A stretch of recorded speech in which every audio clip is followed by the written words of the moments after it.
Well, good morning, everybody. It's Mike from Cruise Bed Adventures here.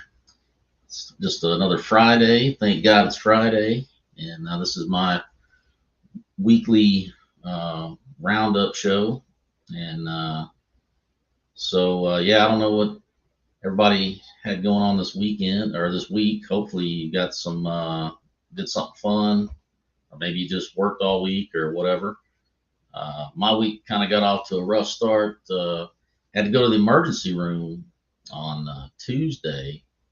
I guess last week I was doing a lot of work around the house, and I guess I got a little bit overworked, and so like Sunday evening, I started noticing my neck tightening up on me, and then it got real sore. And then by Monday, it got to the point where I couldn't like move my head like to this side or anything. And so that went on all day Monday. And then finally, I didn't get any sleep Monday night. And so early, like 5 o'clock in the morning on Tuesday, I decided to go to the emergency room. And luckily, they were able to, give me some shots, give me some medication. And so finally, yesterday, I was finally able to like move my head around without any problem. But just goes to show you never know what you're gonna come down with. What kind of afflictions are gonna hit you. But yeah, so that's what I had going on. And then I got for the cruise count. Basically, got 56 days till the Navigator of the Seas in September, so I'm looking forward to that. Get back out on the water again, do some cruising, and let's see what we got going on in the chat here. And we got Shady Hill Homestead. Well, welcome in. Good morning. Hope you're having a good day so far. We got this. It's Friday, so we got the weekend coming up. So hopefully you got something good planned for that. But since it is Friday, I figured we'll go ahead and look at some of the cruise news that I found this morning and over the last couple of days. So see if I can share some of these stories here.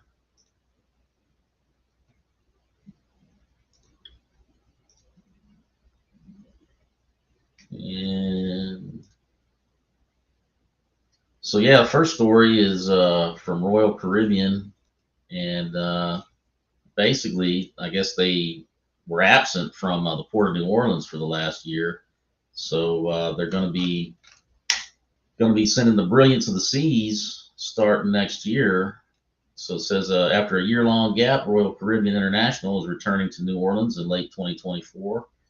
According to deployment published on its website, the company will operate the Brilliance of the Seas from the home port during the entire 2024-2025 winter season. The Radiance class vessel set to offer a series of cruises to the Western Caribbean, extending from October 2024 to April 2025. They will offer week-long itineraries to Mexico, Cayman Islands, Jamaica, and Belize. Ports of call include Cozumel, Costa Maya, Progreso, Georgetown, Falmouth, and Belize City. The Brilliance is also set to offer a repositioning cruise from Los Angeles in late September 2024. Sailing to New Orleans, the 14-night itinerary includes visits to ports in Mexico, Costa Rica, Colombia, in addition to a full transit of the Panama Canal.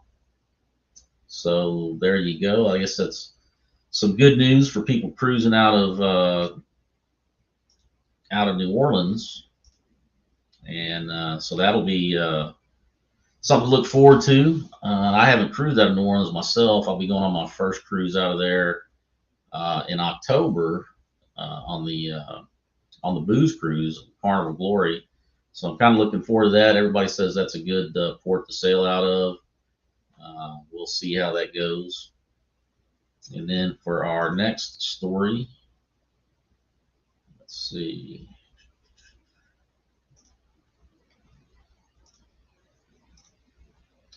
And this one will be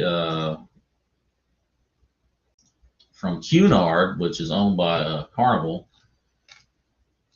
Cunard announces new event voyages in 2024, which go on sale July 10th. The Queen Mary 2 will take guests on 4 of the 7 newly launched themed voyages, while the Queen Elizabeth will host the remaining 3. In 2024, the cruise line is bringing back the London Theatre at Sea, an 8-night transatlantic crossing of musical theater in partnership with the Olivier Awards. The voyage includes acting workshops, behind the scenes talks, and performances curated by Julian Bird, OB. Backed by popular demand is also the Literature Festival at Sea, sailing in November 2024.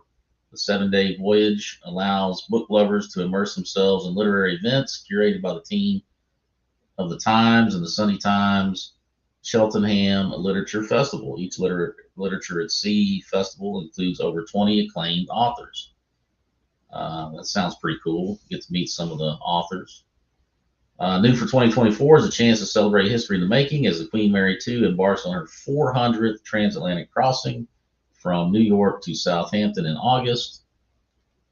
Additionally, the Queen Elizabeth will set sail on a first-of-its-kind sporting rates and wellness voyage in January 2024, offering sports fans a chance to sail with Australia's stars, such as the cricketer, I hope I'm pronouncing that right, Brett Lee, and golfer Kerry Webb. So, and then in May, the Big Band Ball Voyage will take music and dance lovers on a celebration of the swing era with special guests on board, including the vocalist, pianist, and songwriter Joe Stilgoe. So that sounds pretty cool. They're going to have some different themes, cruises. So that'd be pretty neat to check. I've never done anything like that, so it might be something to look into. And then since it's Friday, I picked out a couple of just some fun news stories, and we'll see what we got here. But yeah, it's that time of year where it's super hot in a lot of areas, and I know people like to joke about the heat sometimes. Like, oh man, it's like an oven out there, or hey, it's so hot you can fry an egg, that kind of thing. So I found this story kind of interesting, pretty funny. Let's see, get that up here. And basically, it's a Southern woman bakes bread in mailbox during heat wave. And so the story reads, yes, it has been hot in the deep South. Roberta Wright, who lives in a suburb of Houston, Texas, decided to try something we've always wondered about. Can you bake bread in your mailbox during the summer months? Well, according to the photos here that have gone viral, the answer appears to be yes. Wright's friend Howard Caesar posted the photos on Facebook, and he says that the bread baked for 45 minutes in the mailbox. Now we all know how hot it can get in the mailbox during the summer, but to see a full loaf of bread baked in it is really eye-opening. I don't know how it tasted, but I'm now intrigued, and I too want to try baking a loaf of bread in my mailbox. And then, of course, there's a picture of the lady pulling the bread out of her mailbox, and everybody jokes about it, but to see it in action is pretty neat. So there's that little story we got for you. And then another one that I found that I thought pretty funny. Not necessarily funny for the people involved in it, but let's see. We can get this up here. And we got mail delivery suspended in Texas neighborhood due to dive bombing hawk. Mail delivery has been temporarily suspended to a Texas neighborhood due to a dive bombing hawk that has been targeting postal workers and anyone else who goes outside. Residents of Milam Place and Kenwood Avenue in the Travis Heights neighborhood of Austin said they have recently been forced to keep an eye on the sky to avoid being struck in the head by the bird. My brother was on a run, and he thought I punched him in the back of the head which I haven't done in 15 years, said Alfred Del Barrio. I've always been able to dodge it. I just kind of like go underneath my awning or run into my car. The U.S. Postal Service recently informed residents that they would have to retrieve their mail from South Congress Post Office for the time being. Wildlife biologist Blake Hendon with the Texas Department of Parks and Wildlife said the hawk is likely protecting its young. This is the time of year that they have constructed nests earlier in the season. They've laid eggs, and now at this point in time, they are raising their young. He said the hawk's aggression should subside once the newly hatched birds are large enough to fly off, usually about 6 to 7 weeks. Well, yeah, I don't know. I'm not sure I can deal with a dive bombing hawk, but who knew that going to get your mail could be that dangerous? And looks like we got Warm Strong Adventures coming in. Good morning, Bill. Hope you're having a good day. Hope you got a good weekend planned.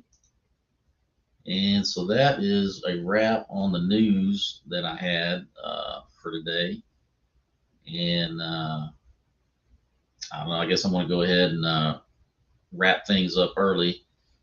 Not really feeling too well. This medication they got me on has got me kind of pretty drowsy. So, but hey, thanks for coming in, and I will wrap this up.